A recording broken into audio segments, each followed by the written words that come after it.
भारतीय जनता पक्षाची एवढी भीती तुम्ही का घेताय?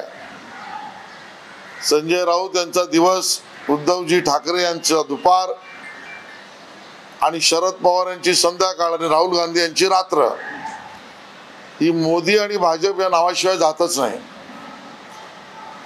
एवढी मनामध्ये भीती आहे त्यांच्या, आणि त्यामुळे रोज नवनवीन प्रकार हे त्या ठिकाणी जनतेसमोर आपल्या भीतीपोटी मांडण्याचा त्यांचा प्रकार आहे.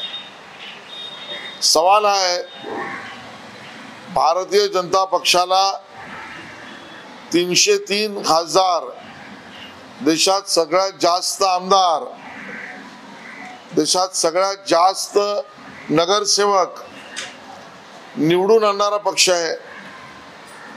त्यांना डोनेशन मध्ये भाजपला आम्हाला 6,000 कोटी मिळाले आणि 240 खासदार ज्या विरोधकांनी निवडून दिले त्यांना 14,000 कोटी मिळाले.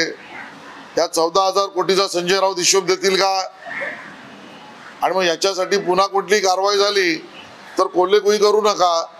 14,000 कोटी रुपये त्या ठिकाणी खर्च कुठे केले, ते कुठल्या परिवाराने जमवले, त्यात महाराष्ट्रातला कुठला परिवार आहे, दिल्लीतला कुठला परिवार आहे, त्या परिवाराने रिझवलेत का, ते भारताबाहेर नेलेत का, निवडणुकी रोख्याच्या बॉन्डच्या निमित्ताने जमा करून परिवाराचे बॉन्ड केलेत का, चौकशी होणार आहे.